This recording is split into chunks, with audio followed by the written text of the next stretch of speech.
No final desta aula, deverás ser capaz de saber mostrar a originalidade do legado cultural da civilização romana e identificar e caracterizar as artes desenvolvidas pelos romanos.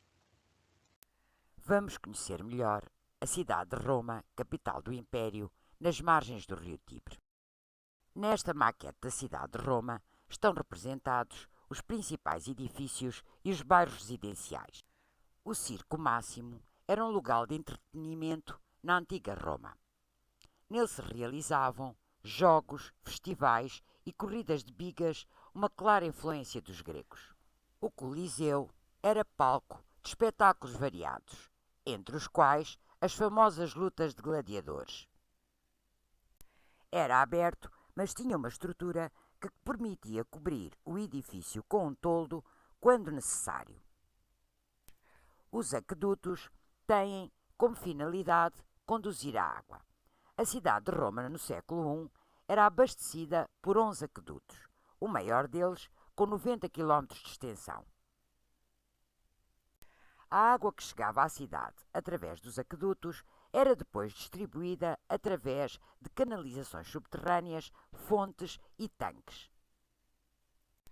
O Fórum era o principal centro comercial da cidade de Roma. Ali havia lojas, praças de mercado e de reunião. Termas era o nome usado pelos romanos para designar os locais destinados aos banhos públicos. Esses banhos públicos podiam ter diversas finalidades, entre as quais a higiene corporal e a terapia pela água, com propriedades medicinais. Em geral, as manhãs eram reservadas às mulheres e as tardes aos homens. Os banhos nas termas eram para os romanos, mais do que uma mera prática de higiene, um passatempo. As dimensões das termas variavam entre algumas poucas salas até grandes termas ocupando quarteirões inteiros e dispondo de salas especializadas. Existia uma sala para as pessoas se despirem e guardarem as suas roupas. Poderiam depois deslocar-se a uma sala onde seriam untados com óleo e depois praticar exercício ou conversar ou mesmo ler, pois as maiores termas tinham bibliotecas. Quanto ao banho propriamente dito, existia o tepidário, uma piscina de água com temperatura amena, o caldário com água quente e o frigidário. Existiam ainda salas equivalentes à sauna, com massagens. Para aquecer a água do tepidário e do caldário, existiam subterrâneos onde fogueiras eram mantidas acesas todo o dia através do trabalho escravo. Em todas as cidades do Império existiam termas. Para além das termas, os romanos construíam também casas de banho públicas. As cidades eram servidas por sistemas de esgotos. O Panteão é um templo dedicado a todos os deuses do panteão romano, e daí vem o seu nome. Podemos observar no Panteão influências da arquitetura grega, como a existência de colunas e do frontão. No entanto, o Panteão é famoso por um elemento que marca a originalidade da arquitetura romana, a sua cúpula. O Panteão, também conhecido como Panteão de Agripa, é o único edifício construído na época greco-romana que atualmente se encontra em perfeito estado de conservação. À semelhança dos edifícios de caráter público, também as habitações romanas tinham em vista o fim utilitário sem descuidar a questão estética. As ínsulae eram prédios habitacionais com vários andares situados nos centros urbanos. Os espaços eram em grande parte comuns e habitados por mais do que uma família. Construídos em madeira, estas casas não revelavam grandes condições e ardiam com facilidade.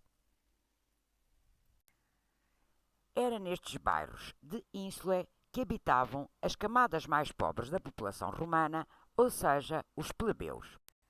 As famílias mais ricas da sociedade romana habitavam em domos, localizadas nos centros urbanos. Estas casas eram espaçosas e bastante luxuosas. Algumas tinham banhos privativos, jardins interiores e estavam decoradas com pinturas murais e mosaicos. A domus desenvolvia-se na horizontal, embora pudesse haver um segundo piso.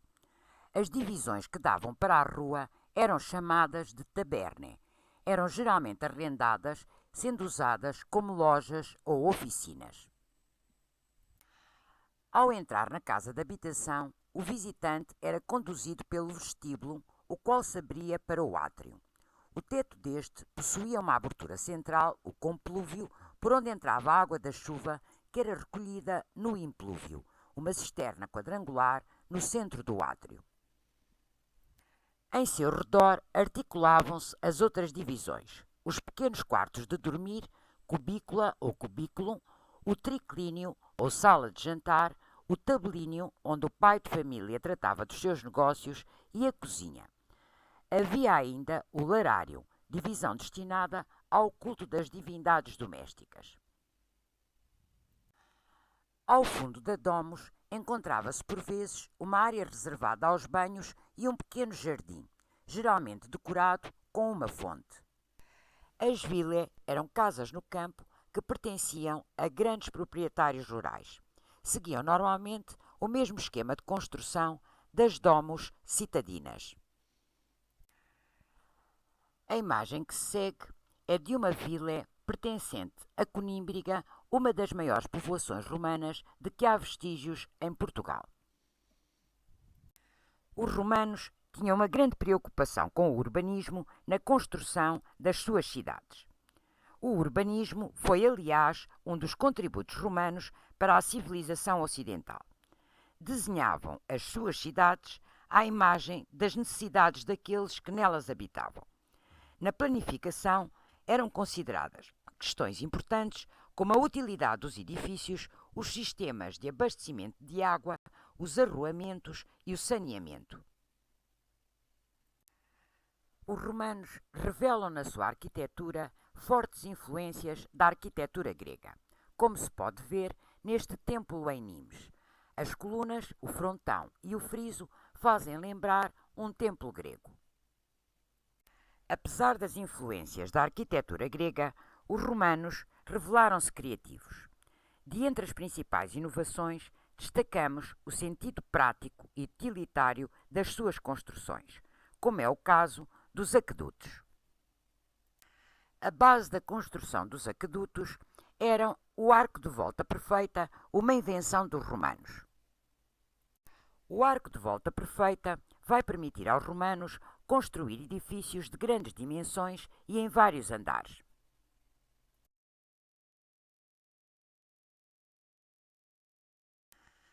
A abóbada de berço é outra das soluções desenvolvidas pelos romanos na sua arquitetura. A cúpula ou abóbada hemisférica é também uma inovação da arquitetura romana. A cúpula mais famosa é a do Panteão. Em resumo, se na arquitetura romana a utilização de colunas, frontão e friso são influências gregas, destacam-se um conjunto de inovações como a abóbada de berço, o arco de volta perfeita e a cúpula.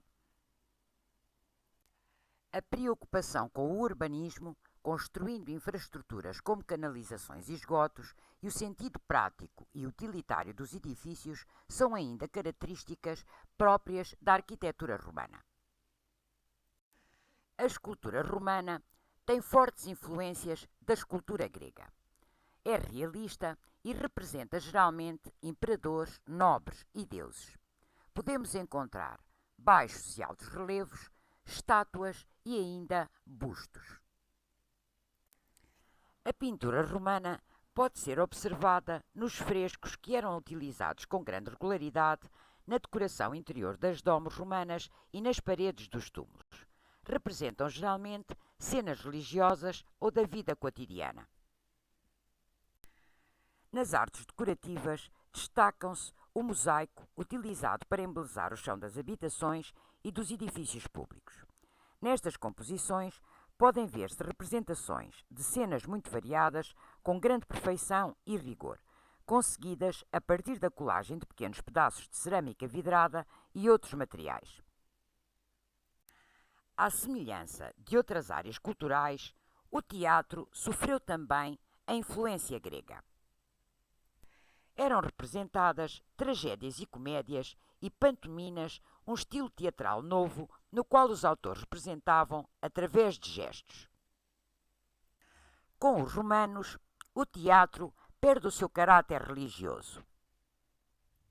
Na religião, os romanos deixaram-se influenciar pelos gregos e por outros povos conquistados, adotando os seus deuses, mas atribuindo-lhes outros nomes.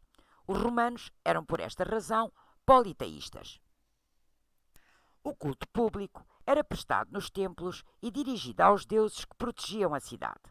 Estas cerimónias religiosas eram organizadas pelos sacerdotes que tinham a capacidade de interpretar as vontades dos deuses e pelas sacerdotisas que tinham o dever de manter a chama sagrada permanentemente acesa. O culto familiar era dirigido pelo pater familia, ou seja, pelo pai, que depositava junto do larário ofertas como, por exemplo, alimentos aos deuses em troca de favores e de proteção. No lar eram honrados, entre outros, os espíritos protetores da casa da família e os deuses dos antepassados. O culto imperial, ou culto do imperador, surgiu no período do Império e integrou os restantes cultos. O imperador era considerado o Pontifex Máximo, isto é, o sacerdote supremo. O direito foi uma das maiores produções da civilização romana. Toda a administração do Império funcionava com base num conjunto de leis que regiam quer as relações entre os cidadãos, quer a ação governativa. O direito estava assim dividido em dois ramos. Direito público, o conjunto de leis que regulava o funcionamento do Estado, e direito privado, legislação que regia as relações entre os cidadãos, tais como a propriedade privada, o matrimónio, os contratos, o divórcio, etc. O direito romano irá inspirar a organização jurídica da maior parte dos países da Europa, entre os quais Portugal.